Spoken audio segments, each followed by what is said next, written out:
अजय अत्री, आपसे जानना चाहेंगे रेवाड़ी में इस समय कैसी स्थिति है, बरसात को लेकर कहां-कहां जलमग्न की स्थिति देखने को मिल रही है, जरा बताएं।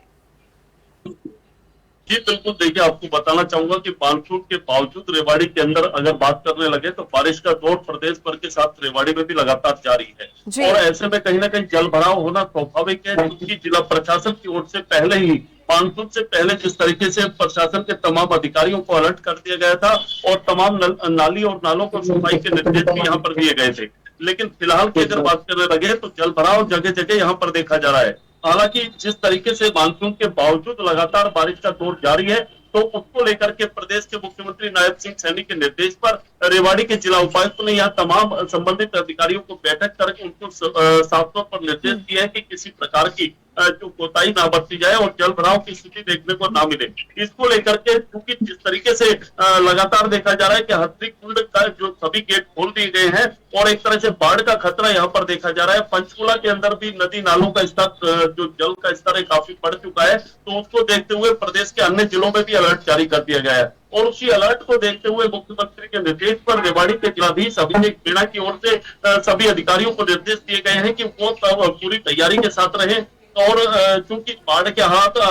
कोशिश है कि जिस तरीके से पैदा ना हो, लेकिन लगातार जिस तरीके से बारिश का दौर जारी है, तो उसको देखते हुए बाढ़ के खतरे के मद्देनजर यहाँ पर प्रशासन पूरी तरह से अलर्ट पर दिखाई पड़ रहा है। और उसी को लेकर के किसी की जान माल की हानि ना हो, समय से पहले जो सुरक्षा के पुख्ता इंतजाम कर लिए जाए। तो यहाँ पर जिलाधीश की ओर से कहा गया है कि बाढ़ से उत्पन्न होने वाले खतरे को लेकर के यहाँ पर जो है निरंतर हालात पर नजर बनाई रखी जाएगी और लोगों को किसी तरह की परेशानी नहीं आने दी जाएगी। जहां तक अगर यहाँ जल भराव की बात करने लगे तो मैं आपको एक खास बात बताना चाहूंगा कि यहाँ पर जल भराव के जो निचले इलाके हैं, वहां अक्सर जल भराव की स्थिति देखने को मिलती है, क्योंकि अभी तक कहा जाए कि यहाँ सीवरेज की व्यवस्था जिस तरीके से अभी सफाई नहीं हो पाई है और उसी के चलते अंडरपास जो रेवाड़ी की आधी आबादी को जोड़ता है, तो वहां पर भी लगातार जल भराव की स्थिति देखी जाती है। इसके अलावा जो निचले इलाकों की अगर मैं बात करने लगूं तो उसके अंदर नई आबादी जैसे कई इलाके ऐसे हैं जहां पर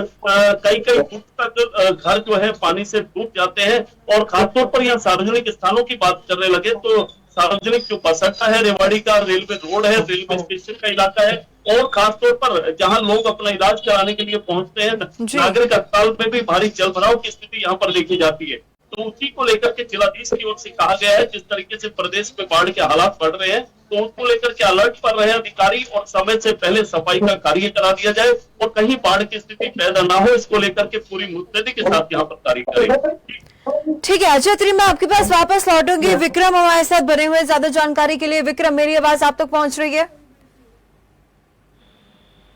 हेलो जी। विक्रम भाटिया, मुझे आप सुन पा रहे हैं?